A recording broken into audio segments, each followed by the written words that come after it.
My baby dolls, we're back again. Flag Day 2017, June 14th. And yes, by the time you listen to this podcast, it'll probably be about 3 weeks to a month after this is recorded. But still Flag Day, and we got a great show coming up for you on Genesis. As always, I am your host, Ian Kahanowitz.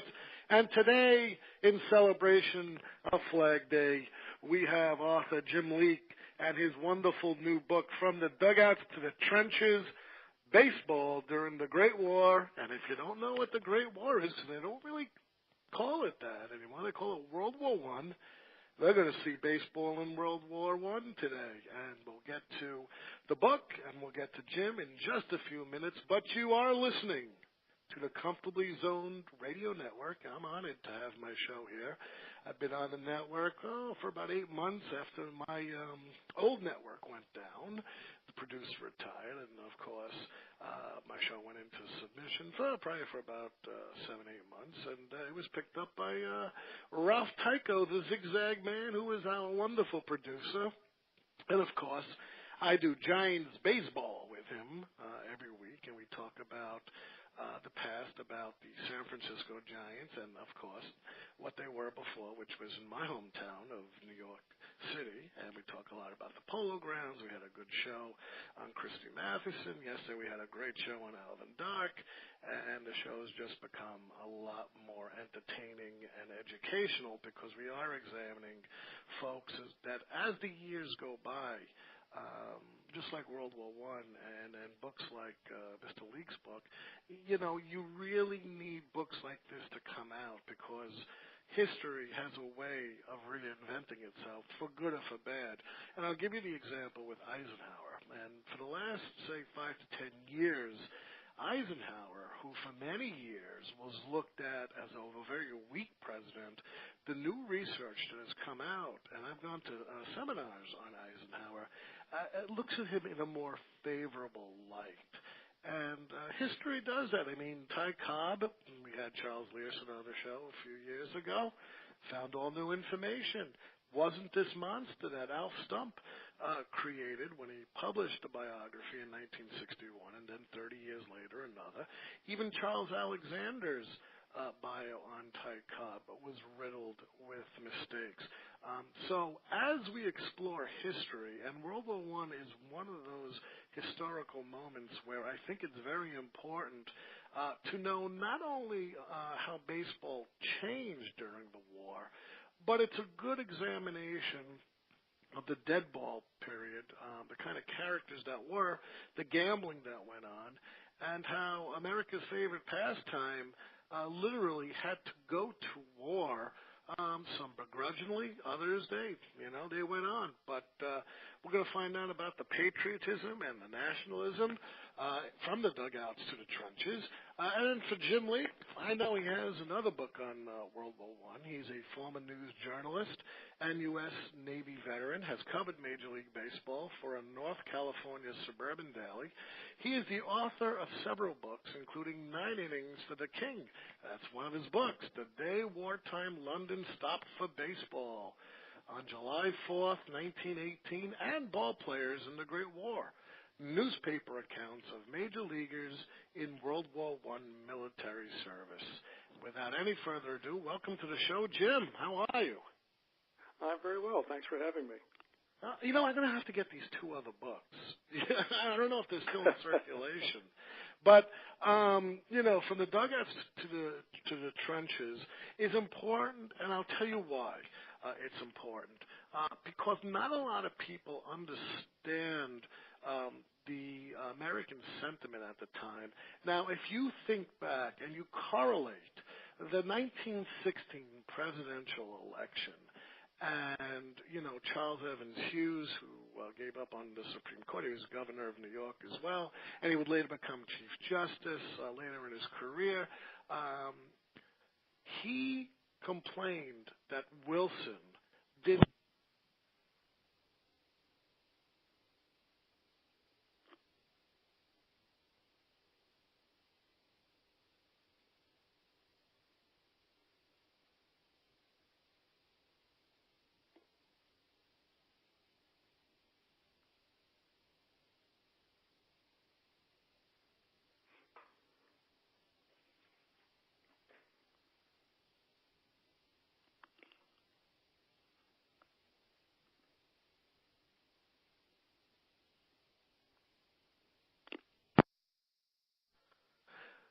My baby dolls are back again. We had a little technical difficulty, but as I was telling Jim, America don't really realize the sentiment that, Wilson did not do enough to prepare for war according to the Republican candidate, Charles Evan Hughes. He ran on a platform, he kept us out of war, and not more than, say, 4 or 5 months later, here we are, the nationalism and patriotism. How did that come about, Jim? Well, that would take a presidential historian, I think. But you're right. The Americans weren't really prepared for the war. Then when we were suddenly in it, we had to get ready all of a sudden. The country wasn't ready. Baseball wasn't ready. The Army wasn't ready. Nobody was ready. And it took about 6 months just to build the training camps. So it was about a year before Americans got overseas in significant numbers. And, it's funny because what happened was, a lot of people attribute the Lusitania and the Zimmerman Notice. And just to recap, the British liner, the Lusitania was torpedoed 2 years earlier on May 7th, 1915. And, of course, the Zimmerman telegram from Germany to Mexico to start trouble was sent, which angered Americans, but they didn't, get angry enough to set foot on European soil. But what historians do find is that the unconditional, unrestricted submarine warfare that was sinking American ships finally threw Wilson over the top. And the strange thing is that it's such a different way of going to war than, say, World War II, where Japan attacked, and a few days later Hitler and Mussolini declared war on America as well. But let me ask you this. In March 1917, and of course this is before Congress declares war, we got Sergeant Smith Gibson out in the Macon, Georgia. Who was he and what was he about? Well, I tell you, he was part of the baseball preparedness movement, which was championed by American League President Ban Johnson and Yankees co-owner T.L. Huston. They believed that the United States was going to end up in the war and that the country had to prepare for it as a whole, and baseball specifically had to prepare for it. So in the spring training of 1917, every American League club had a regular Army sergeant drilling the ball players, and a couple of National League clubs had them as well, briefly. So it was a very strange sight, American leaguers drilling in their baseball uniforms, usually with baseball bats over their shoulders because they didn't even have rifles yet. And let me ask you this. How about Governor Gene Tenner, the president of the National League? Why didn't he adopt such a strict sense like the American leagues did regarding these drills? Well, yeah, there was a real split between the American and National League leagues. And Governor Tenner just didn't really see the purpose in it. And frankly, a lot of his ball players didn't either. So, as I say, a couple of the clubs did drill voluntarily for a while. But with Ban Johnson at the head of the American League, all of those clubs drilled, whether they wanted to or not. And there were a couple instances when he sort of had to crack the whip to make it happen. A few teams, like the Yankees, were fairly enthusiastic about it. A couple teams, the Tigers among them, were rather reluctant, but went along anyway. And let's talk about Mr. Houston over there and give a little background, because this is why it was influential, especially with the Yankees. Yeah, T.L. Huston, I think I'm pronouncing his name. I think it is Huston, yeah. Right. He had been an American Army engineer in the Spanish-American War and stayed on afterwards and actually made his fortune in construction in Cuba. So he maintained his interest in all things military, and when the war started, he went back into the Army. with an engineering unit. So it was only natural that his interest extended to the team. Now let me ask you: was Gibson Gibson in the Filipino insurrection 15 years earlier?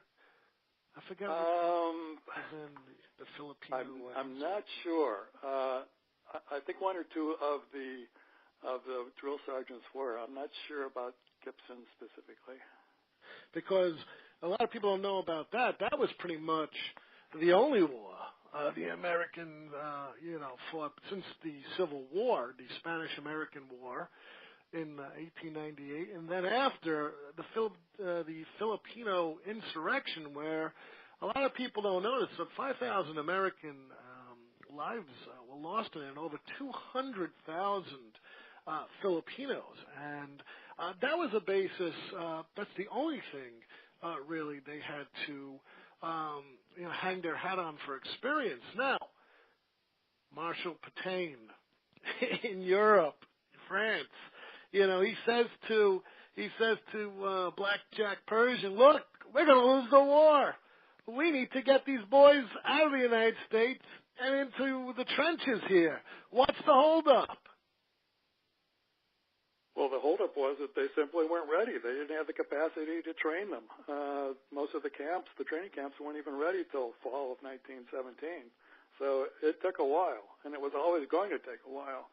So it was a near run thing, whether we got over there in time to do any good or not. And let me ask you this, Jim.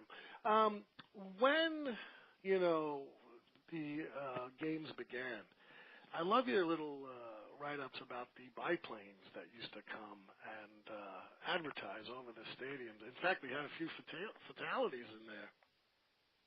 Yes, that was sort of the beginning of flyovers, which are still a part of American sports. Military aviation was new, but the Army flew biplanes over a couple of the spring training games in Texas. They flew again over the games in Chicago. And as you say, there was one fatal incident where there was a crash. I believe it was in Indianapolis at a minor league game. But overall, that didn't seem to affect the enthusiasm for military flying and aviation. So as the war went on, there were more and more Army biplanes appearing over major league stadiums. And let me ask you this. Ben Johnson, why was he so supportive of this, knowing that if these boys have to go to war, baseball might shut down? Well, I think that was just his nature. I think he was basically patriotic, and he, it was odd. He and T.L. Huston actually didn't get along very well at all, but on this one subject, they were in total agreement, and he supported the preparedness movement all along. And what's interesting is not everyone, like we mentioned earlier, went along. I think Harry Frazee in Boston, and of course this is before the sale of Ruth, he didn't get along. He didn't want to go along with this. And how was that viewed as? Well, the Red Sox were the last American League club to get their sergeant. They delayed so long that Ben Johnson actually sort of threatened Frazee, said, "You get a sergeant or I'm going to appoint one for you." So eventually they did, and the Red Sox drilled, some of them a little unwillingly, but they did it. The interesting thing is that the Sox player-manager, Jack Barry, actually then enlisted in the Naval Reserve during the season and actually went on duty after the 1917 season ended. So it was this weird juxtaposition of reluctance and eagerness. I don't quite know how to explain Jack Barry's sudden enlistment, but he then had one of the great military ball teams at the Boston Navy Yard in 1918. And let me ask you this. I know Charles Kaminsky. He didn't like this either for some reason. Well, actually, Comiskey was fairly supportive. Not aside from the preparedness movement, he was very supportive of war charities. He raised a ton of money for the American Red Cross, for instance. I was actually surprised by how well Comiskey came across in preparing this book. You know, he's got the reputation now from 8 Men Out as a cheapskate and the cause of the Black Sox scandal in 1919. But in my research, he came across fairly well. And some modern scholarship has sort of begun to rewrite that image of him as the cheapskate. The more current thinking is that he was no better and no worse than any other owner. Right, and the thing that I have to think is that because a lot of people bought war bonds, and a lot of people don't know what war bonds are, is basically you're giving the American government loans, and you're going to be paid back within a certain amount of years with interest as it goes. Was there war bond buying, kind of charities going on at the ballpark? There were a number of programs where the fans would donate to particular causes when they came to the stadium, and the ballplayers themselves often helped with the war bond drives. I know Tris Speaker bought one of the first bonds, and he helped sell them. And the ballplayers often bought the war bonds as well. After the 17 World Series, a number of the players on those two teams used their bonuses to buy war bonds. And let me ask you this. The week the following of the Declaration of War, the baseball season opened. Why? It was the first time ever that baseball season opened up during the wartime. Why wasn't it suspended with the notion that, chances are these guys are going to be drafted into the Army and Navy, and there's not going to be players here? Well, there was simply no need to suspend it at the time. As I said, it took the government a long time to even begin inducting people for large numbers of people. There was some question on whether they should suspend, and the Chicago sports writer actually wrote to President Wilson and said, should we continue? And Wilson didn't respond directly, but his secretary did, saying that the president wishes baseball to continue, and it did. And let me ask you this. There was a big uncertainty, and the whole fan interest and sparse attendances, especially in the minor leagues, literally ravaged them. What was going on more so in the minor leagues than in the major leagues? Oh, the minor leagues were just devastated. I think in 1917, there were something like 22 minor leagues began the season, and only 5 finished it. And in 1918, it was even worse. A dozen or so leagues started, and only 1 finished the season. Only 1, the new International League. It was a combination of things. Once the draft finally got going, they were losing a number of players. With the war on, travel got very, very expensive, and that was very hard on the minor leagues. Also, once the training camps opened, there were a number of good Army baseball teams and Navy baseball teams, and that sort of siphoned off some of the fans. Also, with the war gearing up, there was an awful lot of war work. There were war industries, and that siphoned off a number of the fans. And they were too busy. They simply couldn't get to the ballparks during the day, during the week. And of course, there was no night baseball at that time. So all those things combined to just devastate and almost kill the minor leagues. And then what happened was. We have something that's dropped the bombshell, probably about a month later in May. The worker fight doctrine. What was that about? Yeah, that was in 1918. The worker fight doctrine was a government regulation that all American males of draft age either had to be in military uniform or they had to be working in essential industries. This was, there were some accepted occupations, obviously, but for the most part, everybody either had to work or fight. And there was a question early on whether that applied to ball players who were considered sort of entertainers, really. And it went back and forth for a while until the ruling came down that, yes, it did apply to ball players.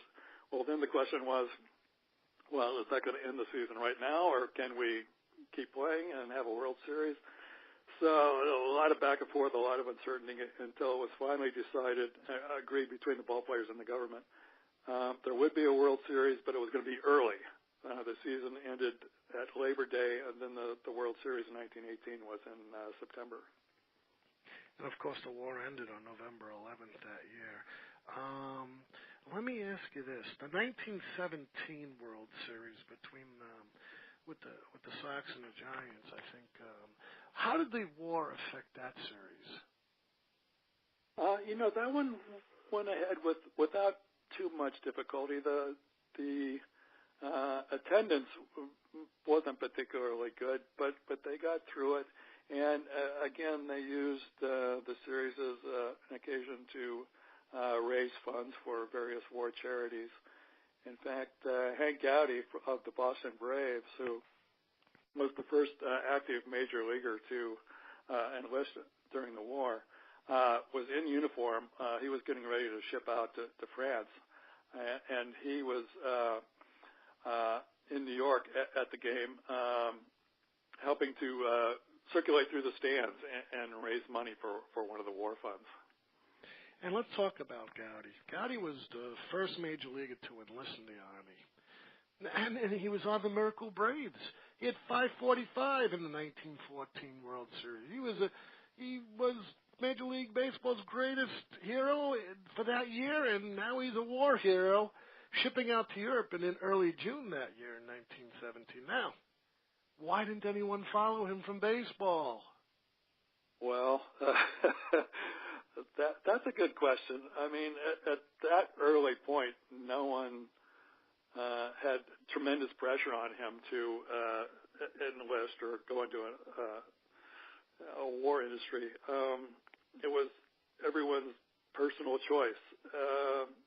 Gowdy chose to go. It's very admirable, and he was highly praised for it. And as you say, he was sort of baseball's great hero because he went so early. Others sort of considered it. His teammates, Rabbit Moranville and Johnny Evers, they spoke about enlisting. Moranville actually ended up with Jack Barry at the Boston Navy Yard after the 17th series. Johnny Evers eventually, in 1918, went overseas with the Knights of Columbus, who had a big baseball program for the Doughboys in France. There were a number of retired ball players who went into officers' training programs in 1917. But truthfully, there was not a big rush of active ball players into the service at that time. And even with all this patriotism, and of course people not going up into the military, what was the story with Fred Toney over here? Fred Toney was indicted for draft evasion. Yeah. It was not a good episode in Major League history. But Toney, sort of an interesting case. He was apparently largely illiterate, which wasn't all that unusual, and he claimed that his family members were dependent on him, so that he was legitimately claiming exemption from the draft, and he was tried and found not guilty in the end, but he was tried on another charge for violation of the Mann Act, the so-called White Slave Act, because he had traveled across state lines with a teenage woman, and he was convicted for that and served a few months in jail, and then went back to the major leagues. It was sort of astonishing, really. Now, let me ask you this, just to show you about the style of play in the dead ball era. A lot of these pitchers failed the physicals because of neuritis in their arms and other limbs. What the heck is neuritis, and why would they fail a physical examination to go fight in the war due to it? Well, it's some kind of nerve inflammation, I believe, and that's why Johnny Evers, who wasn't a pitcher, that's why he couldn't enlist in the armed forces, even though he wanted to. So that's why he ended up in uniform with the KFC instead. Different era, different ways of pitching and different injuries and illnesses. And of course, you have, I always tell the stories, especially the Negro Leagues, and we'll get to the Negro Leagues in a second. And baseball, before the dead ball era, there was a lot of industrial baseball played during this time. During this whole build-up and during the war, did the local industry and community baseball teams thrive during this period? Oh, they certainly did, especially the big shipbuilding and steel manufacturing leagues. The Bethlehem League was probably the premier industrial circuit. And those were war industries. So if you worked for a steel mill or a shipbuilder, you were probably exempt from the draft. And a number of active major leaguers jumped their teams and went to work for these industrial leagues. And after the worker fight order, those who weren't in the military again ended up on these teams. So there was some very good baseball being played in the steel mills and the shipyards. And Shoeless Joe, let me ask you this question. Shoeless Joe, as we both know, was illiterate.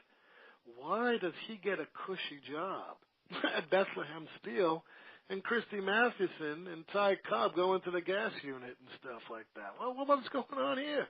Well, Shoeless Joe was sort of the lightning rod for the industrial players.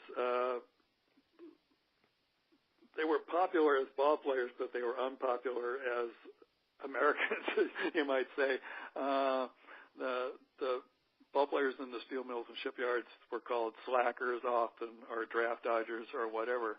So, I have to say, there was nothing illegal in what they were doing. They were working in essential industries, and they were doing their jobs, though they were playing ball on the weekends. Joe was in Philadelphia on a series there, and when he got his draft notice, and he told the sports writers, well, I guess I'm off to the war. And then the next day, he was working at the Bethlehem mill in one of the shipyards in Wilmington, Delaware. The next day, and he was signed on as a painter, and one of the sports writers all through the rest of the war always referred to him as Joe the Painter, which was really a nickname that kind of stuck and was used elsewhere. And then he became a supervisor. So I don't know. He was Joe Jackson. He was working in an important civilian job and playing ball, but he was Joe Jackson, and he took a lot of criticism. And what was going on with both Christy Mathewson and Ty Cobb? I want you to explain what happened to them during drills on using gas masks, because I think that's very important. Yeah, they were both part of the Chemical Warfare Service, what was called the Gas and Flame Division. And neither of them really had to go. I mean, Mathewson was over draft age, and I think if Cobb wasn't over the draft age, he was married man with a number of children. He could have got out of it. But after the shortened 1918 season, both of them and a number of others, Branch Rickey among them, became officers in Gas and Flame Division, and very quickly, got to France.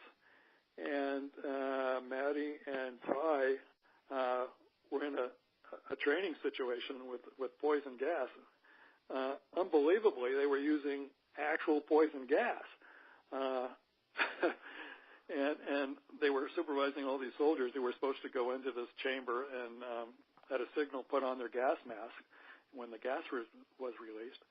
And nobody saw the signal. Everybody missed it. And the gas was released. And there was this mad scramble, one to put on the mask and two to get out of the chamber. And I believe it was 8 soldiers that actually died. Mathewson and Cobb both inhaled some of the gas. Matty worse than Ty. And Cobb suffered the effects for a number of weeks, but then got over it. Mathewson never really got over it, and he died in, I think it was 1925, died very early, and almost clearly this gas incident contributed to that. I know Ty Cobb suffered a little bit, like a lot of people do. I mean, gas was widely used in World War I due to the stalemate on the front. It was actually agreed upon in World War II amongst all the nations not to use gas. And speaking to a few World War II veterans, you were issued your gas mask. And one of the guys I had went back to the Philippines and was one of the Marines invading, Leyte in 44. He's like, the first thing we did as soon as we hit the beach, we took our gas masks and we threw it right onto the beach. It was slowing us down. But in World War I, the effects of gas was awful. Now let me ask you this: Ty Cobb developed cough. He got breaths of the gas. And how did Matty suffer until his death about 8 years later? Well, his official cause of death was tuberculosis, but that's a lung disease, and the effects of gas lingered in I don't even know how many soldiers, but it lingered for years. So while the gas wasn't the direct cause of his death, it certainly didn't help anything, and probably just made the tuberculosis worse. I'm not a physician. I don't know the exact connection, but it clearly there was a connection.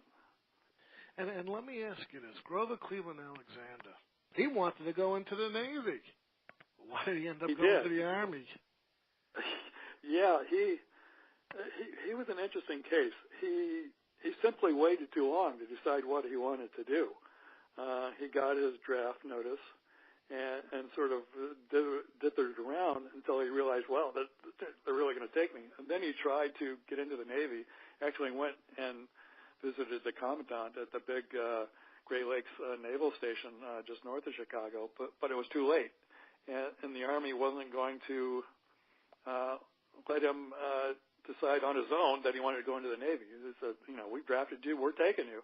And they sort of made an example out of him. There was at least one instance that I know of very early on where a ball player had been drafted but ended up in the Navy on Jack Barry's team, in fact. That was Whitey Witt. But that had been much earlier, and the Army just wasn't having it in 1918. So Alexander ended up in the Army and ended up with an artillery battery. And with his outfit, the 342nd Field Artillery, had a number of Major League ball players on it. He was the best, of course. And they ended up in very heavy fighting at the end of the war, and their batteries were firing literally until the last minute of the war. And let me ask you this about Grover Cleveland Alexander. We knew he had a drinking problem. Did seeing this kind of fighting, this kind of carnage on the battlefield assist in making him more of an alcoholic after World War I? The biographers seem to think that the war did have an effect on him and had some physical effects that weren't particularly long-lasting, though he wasn't really the pitcher afterwards that he was beforehand. But, he was in heavy combat. I don't know whether you can say he had PTSD, but it certainly didn't help. Jan Finkel, who's written the Bio Project biographies of Alexander, says that World War I ruined both him and Mathewson.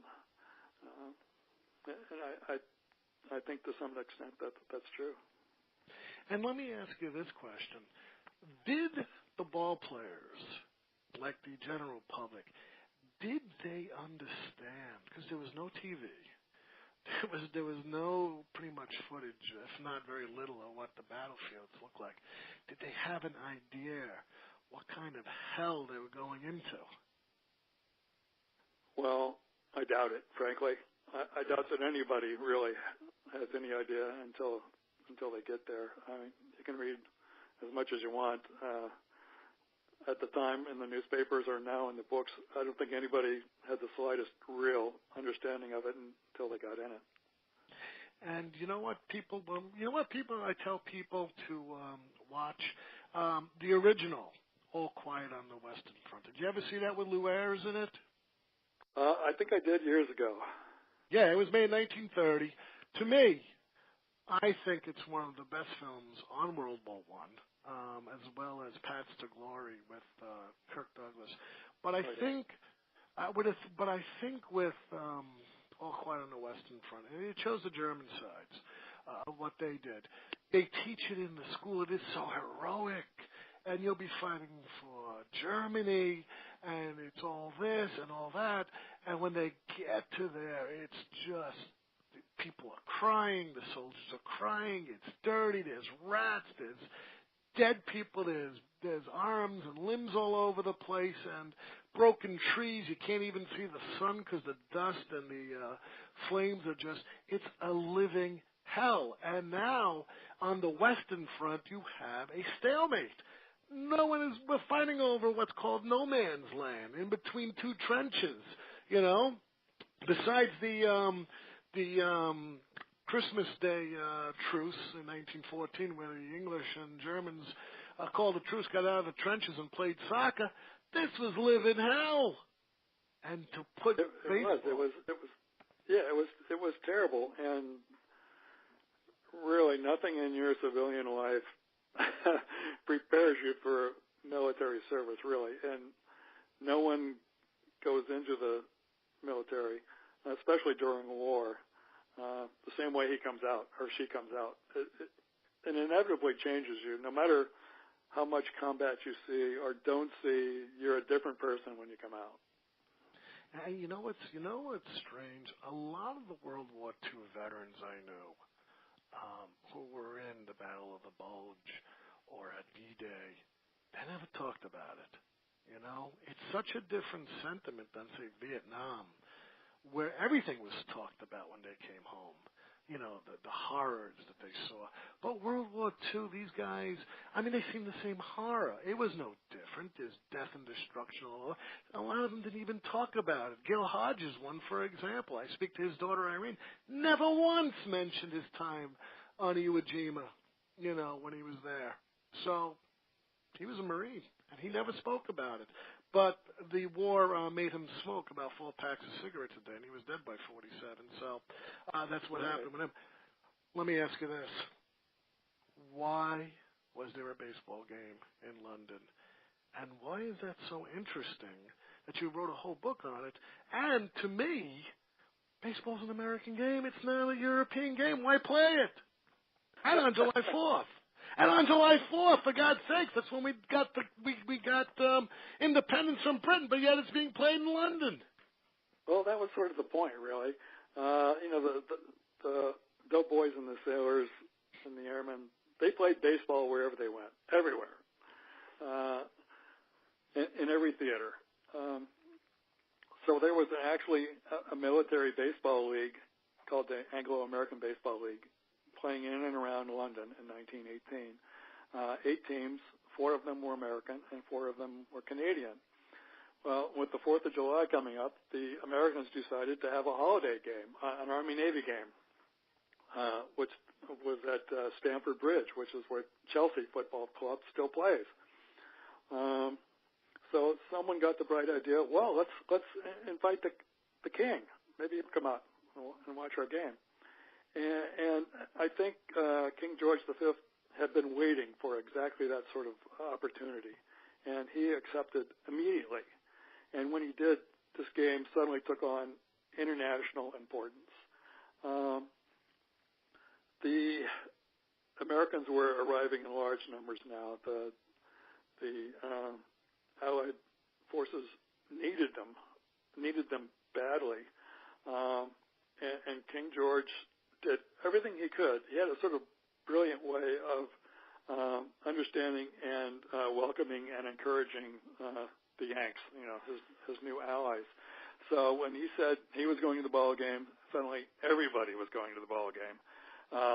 It was actually a holiday in London. For the first time in 142 years, the United Kingdom was going to celebrate American Independence Day, and they were going to do it by going out to the ball game. Now, the attendance figures are just all over the map, literally from 17,000 to 70,000. I think a good estimate is probably at least 30 or 40,000 people. Mike McNally of the Red Sox, who played in the game and had been in the World Series, said he thought it was 50,000. But you see the pictures, and the place is packed. And it was a very good game. The Army pitcher was a guy named Edward Doc Lafitte, who was an Army dentist and was in England helping to repair soldiers' ruined faces. He was the Army pitcher, and he pitched for the Tip Tops and the Detroit Tigers.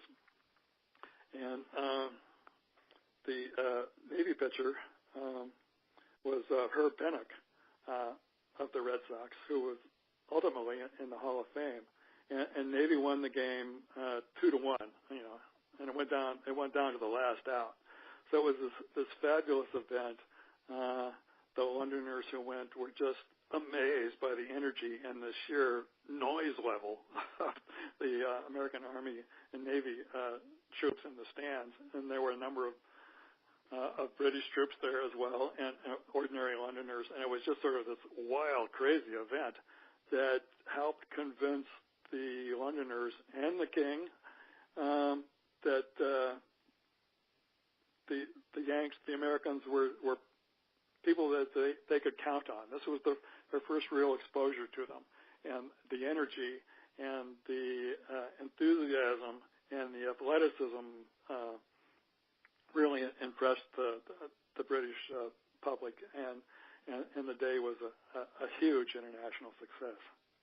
Now, at the time, in 1918, my timeline supersedes my memory. Were the Germans still flying Zeppelins over London and dropping small bombs like they were years before? Because how was protection and security for that game? Yeah, they weren't flying the Zeppelins over London anymore because the British had learned how to shoot them down. But they were making nighttime bombing raids in these huge German bombers called Gothas. And there had been raids as recently as May, and some of the Army ballplayers had experienced those bombing raids. So yeah, there was some concern, but they were only coming over at night, and the ball game, of course, was in the day. But nonetheless, there were British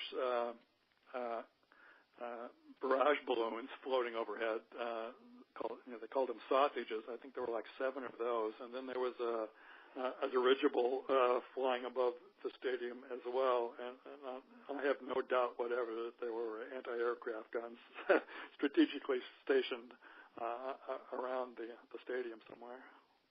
And what people fail to realize as well was it wasn't only the players that were taken.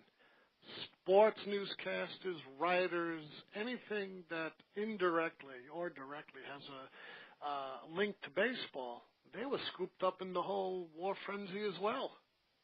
I'm sure everybody was scooped up. I mean, all sports, all occupations, all jobs, work or fight. Yeah.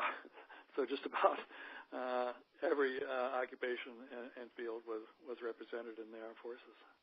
Now, of course, there was no organized Negro Leagues at the time. That didn't come until 3 years later.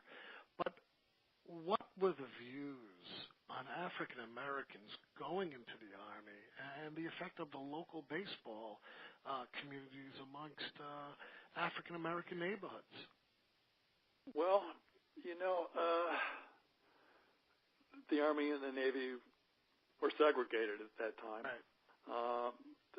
The African American units were segregated in the Army. So many of those units actually had their own ball clubs, and they were very good ball clubs at that. And a number of the players from what were then the independent Negro teams were represented on these Army clubs. And they occasionally played white clubs in the United States and overseas as well. There was one very good African-American team in France that wasn't part of any organized league, and there were a lot of Army leagues over there. I don't know for a fact, but I imagine they simply weren't encouraged to be in a league. So they just sort of took on old comers and beat them.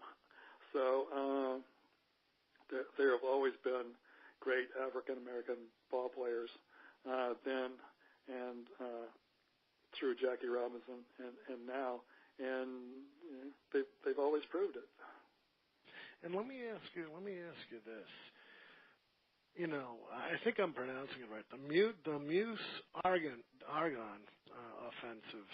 They were ball players. This was the final push, really, that really broke Germany's morale. Because I never considered Germany to lose the war.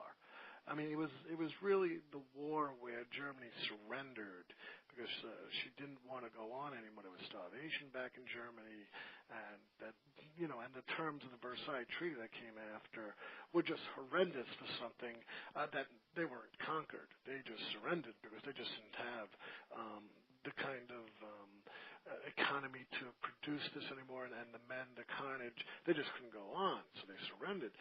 But there were American lives lost there, including New York Giant Edward Grant and First Lieutenant Grantland Rice, who was a journalist. But just when you thought that this, which cost Americans 26,277 lives and over 95,000 wounded, just when you thought you'd seen the end of the carnage, the Spanish flu flies right in. Right. The flu was incredibly dangerous at the time. And it swept through all the armies. It swept through all the world, really. It killed millions of people, and it killed several ball players who were in the service at the time. It killed some more ball players who were working back in the States in the industrial leagues as well. And let me ask you this. This is, the war ends. We get armistice. This is before Warren G. Harding is elected president in 1920. He ends up beating Cox and Franklin Roosevelt, who ran as a walking Franklin Roosevelt, who was before polio in the elections and who would, of course, be the president in the next World War. How did baseball get back to what Harding called normalcy? Well, it was an amazing recovery, amazingly quick as well. The 1919 season started a little late, but it did start, and most of the ball players were back. If they were stationed in the continental United States, they got out very quickly. If they were in France, they came back in ones and twos. So the ones who weren't at spring training drifted back eventually. Hank Gowdy came back, I believe it was, in May. And to my mind, Hank Gowdy's return was sort of the real start of the season and the end of the war. He was the first active major leaguer to go. And when he came back, things seemed to be normal again. And let me ask you this for one final question. Even though baseball returned, I mean, it's a prelude now to what will be coming up in the 1919 World Series. You know, what do you think that baseball was just as corrupt before the war, or these owners and gamblers and people like Rothstein had to make back more money and more corruption could be seen in 1919?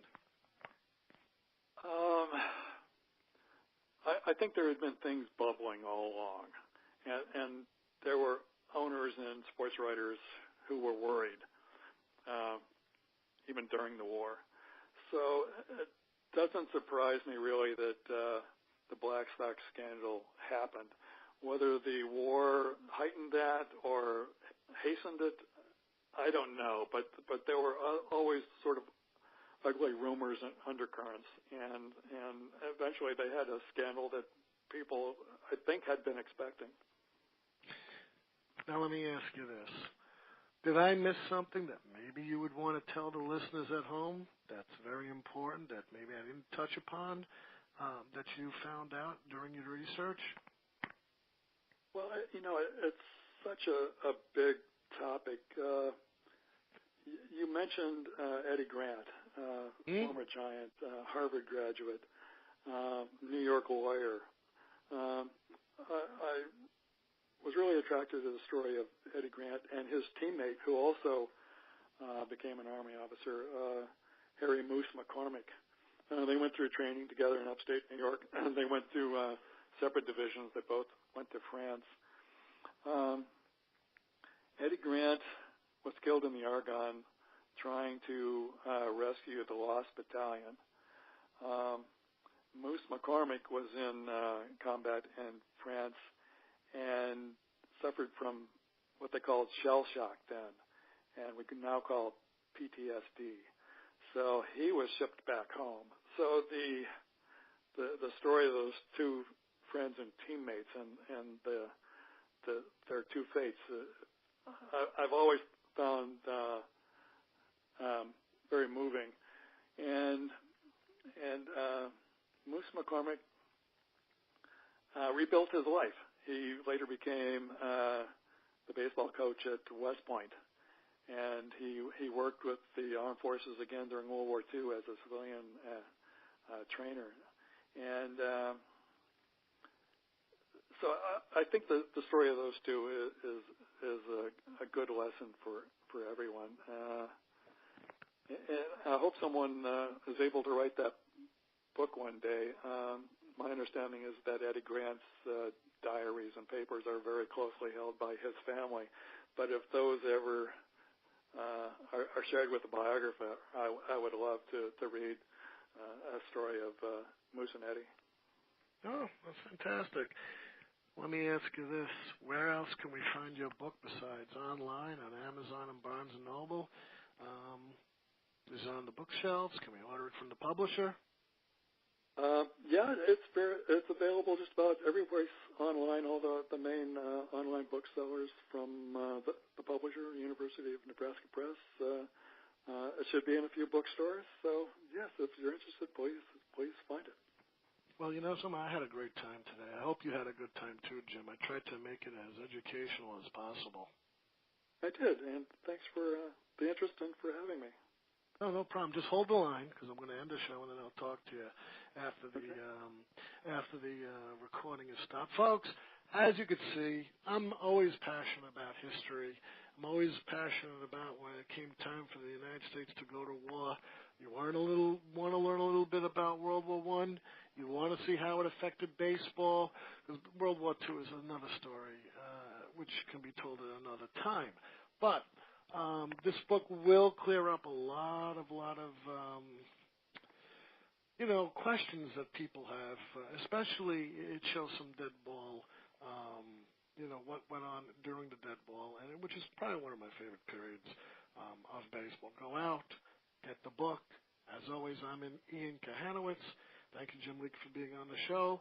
And in the immortal words of Edward R. Murrow, folks, good night and good luck.